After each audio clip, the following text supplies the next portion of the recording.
Hi Sunday சமையல் வந்து பார்த்தீங்கன்னா மார்னிங் பிரேக்ஃபாஸ்ட் தான். ஸோ வந்து மார்னிங்னா ஒரு 9 o'clock மேலே அடிச்சு இப்போ வந்து பார்த்தீங்கன்னா சிக்கன் வந்து வாஷ் பண்ணி எடுத்து வச்சுருக்கேன்.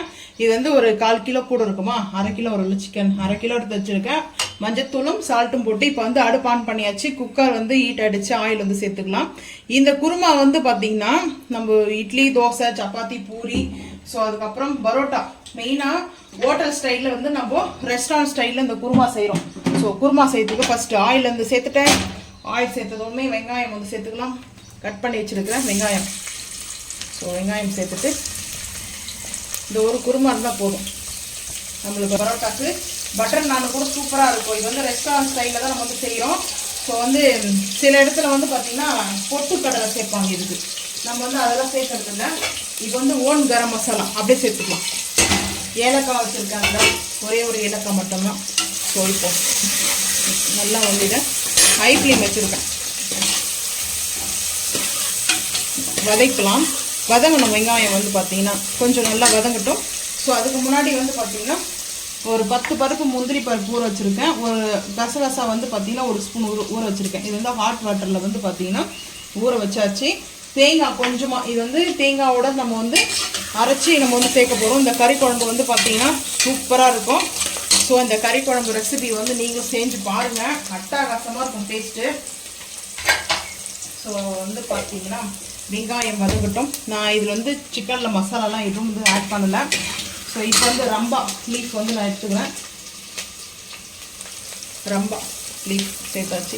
இதுக்கு வெங்காயம் வந்து ரொம்ப நேரம் வதங்கலாம் அவசியம் கிடையாது. ஏன்னா நம்ம வந்து கிரேவி தானே, குருமாவும் சொல்லலாம், கிரேவியும் சொல்லலாம், சிக்கன் குழம்புன்னு சொல்லலாம். அது உங்களோட இருக்கும்.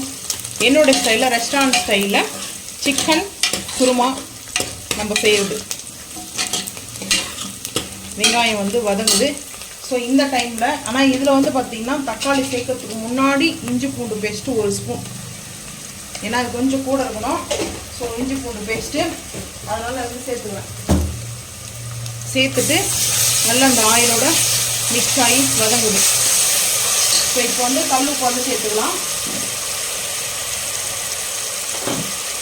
கல்லுப்பு வந்து தேவையான அளவுக்கு வந்து சேர்த்துட்டேன். சேர்த்துட்டு வந்து பார்த்திங்கன்னா கொஞ்சம் வதக்கலாம். இந்த அடி பிடிக்காமல் வந்து பச்சை வாசனை போகணும். ஸோ அதனால தான் மெயினாக வந்து பார்த்திங்கன்னா இந்த டைமில் தக்காளியும் பச்சை மிளகாவும் சேர்த்துக்கலாம். பச்சை மிளகா வந்து நான் 2 தான் கட் பண்ணி வச்சுருக்கேன், அதையும் சேர்த்துக்கிறேன். தக்காளி பொடிசாக கட் பண்ணி வச்சுருக்கேன். ஒரு 3 பழம் எடுத்துருக்கேன்.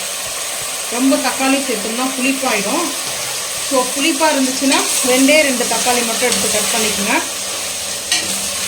இதில் வந்து புதினா சேர்க்கணும். புதினா வந்து பார்த்திங்கன்னா முடிஞ்சிச்சு, வாங்கிட்டு வரல. இந்த சண்டே வந்து பார்த்திங்கன்னா ரொம்ப பெரிய சண்டேலாம் எங்களுக்கு இல்லை. சிக்கன் மட்டும்தான், சிக்கனும் எக்கு. ஸோ அது மட்டும்தான் செய்ய போகிறோம். பார்க்கலாம் என்ன செய்யறதுன்னு லஞ்சுக்கு தெரியல. ஸோ இப்போ பிரேக்ஃபாஸ்ட்டுக்கு மட்டும் லைட்டாக இட்லியும் நல்லா கறி குழம்பு, சிக்கன் கறி குழம்போடு சாப்பிடும்போது டேஸ்ட்டு சூப்பராக இருக்கும். இது வதங்கட்டும். வதங்கிறதுக்குள்ளே தேங்காய் அரைச்சிட்டு வந்துடலாம் வாங்க. இப்போ வந்து பார்த்தீங்கன்னா தேங்காய் வந்து கட் பண்ணி எடுத்துருக்கேன். இது மேலே இருக்கிற ப்ரௌன் இல்லாமல் துருவி கூட எடுத்துக்கலாம். ஆனால் டைம் ஆச்சுன்னு சொல்லிட்டு கட் பண்ணி அப்படியே சேர்த்துக்கிட்டேன். முந்திரி பருப்பு ஊற வச்சதும் கசகசாவும் சேர்த்தாச்சு. கொஞ்சமாக மிளகு, சோம்பு, பட்டை ஒரு 4 வச்சுருக்கேன். இப்போ எல்லாமே வந்து சேர்த்துக்கலாம். சேர்த்தாச்சு. ஃபைன் பேஸ்ட்டாக அரைச்சிட்டு வந்துடலாம். இப்போ வந்து பார்த்தீங்கன்னா நல்லா வதங்கிடுச்சு. வதங்கியாச்சு. மிளகாய்த்தூள் வந்து ஒரு 1/2 டீஸ்பூன் வந்து சேர்த்துக்கிறேன், காஷ்மீர் மிளகாய் பவுடர். ஸோ அதுக்கப்புறம் சிக்கன் மசாலா, குருமா மசாலா வந்து 1 ஸ்பூன் வந்து சேர்த்துக்கிறேன் ஃபுல்லாக. ஏன்னா அதுக்கப்புறம் நம்ம தேங்காயும் வந்து பார்த்திங்கன்னா அரைக்கிறதுக்கு வந்து வச்சுக்கணும் இல்லையா, அந்த காரமும் சேர்த்து நல்லா இது வந்து வதக்கலாம்.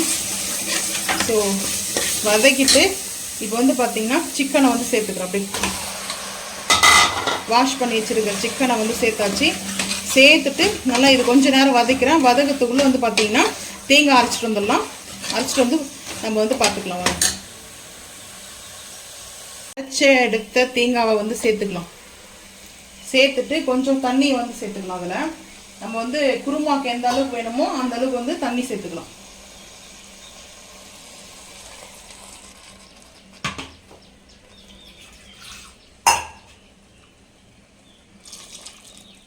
சேர்த்தாச்சு. சேர்த்துட்டு இன்னும் கூட கொஞ்சம் தண்ணி சேர்த்துக்கலாம். ஏன்னா தண்ணி சேர்த்தா தான் கொஞ்சம் கரெக்டாக இருக்கும். ஸோ அதனால் வந்து கொஞ்சம் தண்ணி சேர்த்துக்கிறேன். அதுக்கு முன்னாடி வந்து பார்த்தீங்கன்னா கொத்தமல்லி கட் பண்ணி வச்சிருக்கிறது சேர்த்துக்கிறேன். அதுவே தண்ணி விடும் போதும். ஸோ இப்போ வந்து காரம் உப்பெல்லாம் கரெக்டாக இருக்குது. நம்மளுக்கு வந்து கொஞ்சம் திக்காக இருக்கணும், கிரேவியாக. கொஞ்சம் தண்ணியாக இருந்துச்சுன்னா அது வந்து நல்லா இருக்காது இல்லையா? ஸோ அதனால தான் முந்திரி பருப்பெல்லாம் நம்ம அரைச்சிக்கிறதுனால முந்திரி பருப்பு சேர்க்காதவங்க பொட்டுக்கடல் இருக்கு இல்லையா? ஸோ அதை வச்சு சேர்த்துக்கலாம். இப்போ வந்து பார்த்தீங்கன்னா ரெடி ஆகிடுச்சு. 2 விசில் வந்து பார்த்தீங்கன்னா சிக்கன் நம்மளுக்கு நல்லா வந்து குக் ஆகிடும். ஸோ குக் ஆனதுக்கப்புறம் பார்த்துக்கலாம். இப்போ வந்து மூடி போட்டுடலாம். மூடி போட்டுட்டு அதுக்கப்புறம் பார்க்கலாம். இட்லி. ஸோ வந்து பார்த்தீங்கன்னா ஒரு 2 இட்லி வந்து எடுத்து வச்சுட்டு 3 இட்லி போதும். ஸோ 3 இட்லி வெளியே எடுத்துருக்கேன். இங்கே வந்து கறி குழம்பு பாருங்கள், சூப்பராக அப்படியே நல்லா அந்த நம்ம ஆயில் மிதக்க வாவ் சூப்பராக இருக்குது. டேஸ்ட் அருமையாக இருக்கும். இந்த மாதிரி கறி குழம்பு இட்லி சாப்பிடும்போது ரொம்ப நாள் அந்த மாதிரி ஃபீலாக இருக்குது எனக்கு. ரொம்ப நாளில் ரொம்ப வருஷம் அந்த மாதிரி ஃபீலாக இருக்குது. ஸோ இப்போது ஃபீலை வந்து கம்ப்ளீட் பண்ணிடுவோம். இப்போ வந்து பார்த்திங்கன்னா இது வந்து கிராமத்து ஸ்டைல்லையும் சரி ஹோட்டல் ஸ்டைல்லையும் சரி கறி குழம்பு. ஸோ இப்போ நம்ம அப்படியே இட்லி மேலே சர்வ் பண்ணலாம். ஏன்னா தொட்டு சாப்பிட தான் போகிறோம் இட்லியில். நான் எனக்காக எடுத்திருக்கேன். கொஞ்சம் பீஸ் கொஞ்சம் கூடவே போட்டிருப்போம் நான் எப்போவுமே எனக்கு. ஸோ இந்த கறி குழம்பு செஞ்சு சாப்பிட்டு பாருங்கள், வேறு லெவலில் இருக்கும் டேஸ்ட்டு. சண்டே பிரேக்ஃபாஸ்ட்டு கொஞ்சம் கலக்கலாக போட்டோம். அதுக்கப்புறம் லஞ்சு என்ன செய்யலான்றது பார்க்கலாம் வாங்க.